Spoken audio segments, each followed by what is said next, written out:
changer ou rester spectateur de sa propre vie. Il y a deux catégories de personnes dans ce monde. Celles qui subissent leur vie en espérant que demain sera différent et celles qui décident de réécrire leur histoire en commençant aujourd'hui. La différence entre ces deux catégories ne se mesure pas à l'intelligence, au diplôme ou à la chance. Elle se mesure à une seule chose, la capacité à changer consciemment ses habitudes. Car la vérité, c'est que nous ne décidons pas de notre futur, nous décidons seulement de nos habitudes. Et ce sont elles qui décident de notre futur. Gratitude suprême à tous mes ancêtres, au cosmos, à l'univers.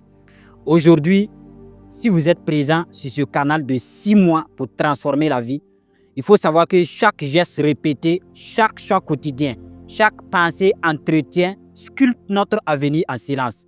Et la plupart des gens perdent des armées, je dirais des années, à se demander pourquoi leur vie n'avance pas alors que la réponse est là. Ils le répètent chaque jour, les mêmes comportements qui les maintiennent au même endroit. Ces 8 habitudes, plutôt 10 habitudes, ne sont pas des tâches à cacher ou cocher pour se sentir bien. Elles sont les fondations invisibles de toute réussite durable. Aujourd'hui, nous abordons un très grand enseignement de notre premier niveau de formation durant ces 6 mois. Bien avant, je vous ai recommandé des livres à lire et plusieurs personnes ont fait des retours d'après avoir fini de lire ces livres, même si vous n'avez pas encore achevé complètement. Cela ne nous empêche pas de continuer. Mais il faut savoir que ce que nous allons voir aujourd'hui sont les fondements, sont les bases, les principales choses à débuter. Pratiquer la gratitude.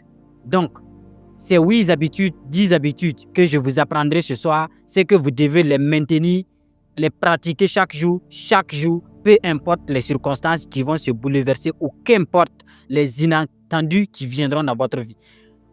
Il faut se lever tôt. C'est apprendre à prendre l'avantage sur la vie avant que le chaos ou le chaos ne commence. Pratiquer la gratitude, c'est entraîner son cerveau à voir les opportunités que les autres ne voient pas. Lire chaque jour, c'est comprimer des années d'expérience d'autrui en minutes d'apprentissage. Et bouger son corps ou faire du sport, c'est dire à sa santé qu'elle est une priorité avant qu'elle ne se dégrade. Méditer, c'est forger l'épée mentale qui coupe le bruit et ouvre la clarté. Écrire ses progrès, c'est transformer les jours qui passent en leçons qui restent. Poser chaque jour une petite action essentielle, c'est bâtir une montagne, un caillou à la fois. Remplacer une mauvaise habitude, c'est retirer le poison invisible qui affaiblit chaque jour votre effort et votre corps. Mais attention, la connaissance sans action n'est qu'un divertissement intellectuel. Je l'ai toujours répété sur chaque phrase. Peu importe votre niveau de connaissance, votre niveau d'intelligence, votre niveau d'apprentissage, si vous ne passez pas à l'action, si vous ne vous mettez pas au four, si vous n'allez pas sur le terrain et faire les choses, expérimentez-les vous-même, vous ne pourrez l'enseigner à qui que ce soit. Si vous écoutez ce message, que vous comprenez ces 10 habitudes et que demain votre vie ressemble encore à hier, vous aurez échangé votre pouvoir contre une excuse. La vie vous donne toujours 2 choix. Le premier choix, c'est la facilité aujourd'hui et le regret demain. Le second, c'est ou la discipline aujourd'hui et la liberté demain. Alors, voici la question que vous devez vous poser maintenant. Êtes-vous prêt à payer le prix du changement ou allez-vous continuer à payer le prix de l'inaction? Car au bout de ces 21 jours, une chose est certaine. Soit vous serez plus fort, plus clair et plus aligné que jamais. Soit vous aurez une raison de plus pour expliquer pourquoi. Pour expliquer pourquoi, autant pour moi, vous êtes resté le même. Et cette raison ne nourrira ni votre famille ni vos rêves. Le moment est venu. Pas lundi prochain, pas quand vous aurez le temps, maintenant. Faites le premier pas aujourd'hui et répétez-le chaque jour. Car un jour, vous vous réveillerez et vous réaliserez que la personne que vous rêviez de devenir, c'est vous. C'est vous et vous. Les 10 meilleures habitudes à appliquer pour découvrir et accomplir sa mission de vie sont les suivants. La première, c'est la mission de vie. La mission de vie n'est pas quelque chose qu'on invente, c'est quelque chose qu'on se rappelle. Nous ne sommes pas venus sur Terre par hasard. Chaque être humain est porteur d'un but sacré, d'un appel profond que l'on appelle mission de vie. Pourtant, beaucoup vivent toute leur existence sans jamais la découvrir. Pourquoi? Parce qu'ils n'adoptent pas les habitudes nécessaires pour l'écouter, la comprendre et l'accomplir.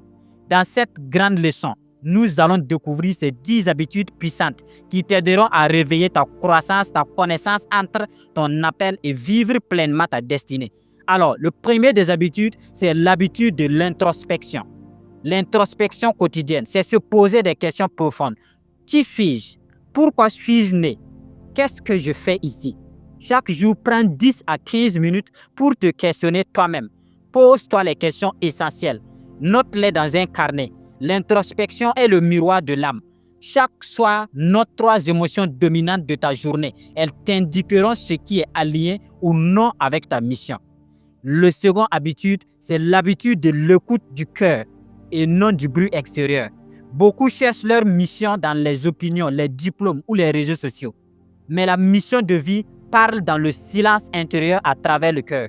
Chaque matin, réserve 5 à 10 minutes pour écouter ton silence, pour écouter ton cœur, faire taire les voix extérieures et écouter ce qui te passionne profondément sans jugement. Ce que ton cœur aime sans obligation est souvent un indice vers ta mission. Le troisième, c'est l'habitude d'honorer tes talents naturels.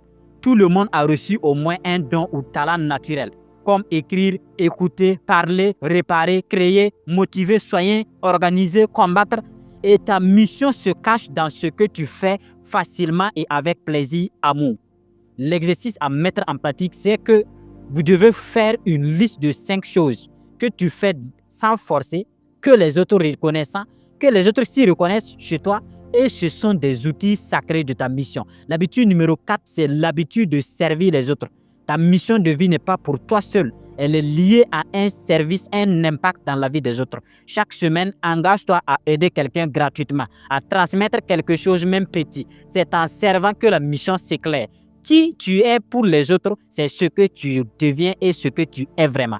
Le cinquième des habitudes, c'est l'habitude de développer la discipline spirituelle. La mission de vie est spirituelle avant d'être matérielle. Elle se découvre dans le lien avec le divin, comme Dieu, l'univers, les ancêtres, les eaux cosmiques. Puisque la prière, la méditation, le jeûne ou les rituels traditionnels africains seront ta voie, chaque discipline spirituelle ouvre une fréquence de guidance. L'habitude numéro 6, c'est l'habitude de noter tes rêves, tes idées et visions. Nos rêves contiennent des messages de l'âme. Chaque matin, note les rêves dont tu te souviens. Note aussi toutes les idées spontanées que tu reçois dans la journée. La mission de vie parle souvent par symboles, intuition et messages codés. Apprends à les lire. Le 7, c'est l'habitude de l'entourage. T'entourer de bonnes personnes qui te tirent vers le haut. Tu ne peux pas découvrir ta mission dans un environnement qui te détruit l'âme. Fréquente des personnes qui patientent et qui parlent de projets, de sens de Dieu, de croissance. Éloigne-toi de ceux qui rabaissent ton feu intérieur. La mission de vie a besoin de terre fertile pour croître.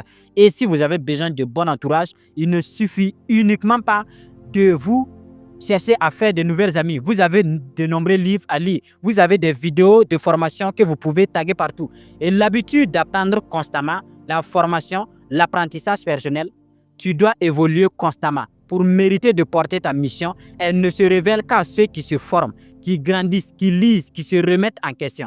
Lis des livres, suis des formations, écoute des maîtres spirituels, des mentors, des modèles. Chaque connaissance est une pièce du puzzle de ta destinée. L'habitude numéro 9, c'est l'habitude de l'action courageuse. Oser essayer. La mission ne vient pas seulement en méditant, elle vient en marchant. Essaie, tente, lance-toi. Même si tu échoues, c'est en agissant que tu découvriras ce qui te concerne. Ce n'est pas une question de savoir, c'est une question de vivre, c'est une question d'action et de travail. Celui qui ose découvre, celui qui reste immobile s'enterre. L'habitude numéro 10 est le dernier, c'est l'habitude d'honorer tes origines et ta culture. Ta mission est liée à ton origine, ton nom, ton pays, ta famille, ton continent. Elle prend sens lorsque tu honores ta source, étudies ton nom, ton totem, ton histoire familiale, tes ancêtres. Leur combat est souvent la mission que tu dois continuer ou corriger. L'homme qui oublie d'où il vient ne saura jamais où il doit aller. Découvrir sa mission de vie, ce n'est pas un hasard, c'est une habitude quotidienne, une discipline sacrée, une réincarnation, une réconciliation avec son âme et ses origines. Il ne suffit pas de demander pourquoi tu es là, il te faut préparer à entendre la réponse. Commence aujourd'hui par adopter ces habitudes, une par une. Chaque jour compte et n'oublie pas, ta mission n'est pas ce que tu fais, c'est ce que tu es quand tu es au service du monde.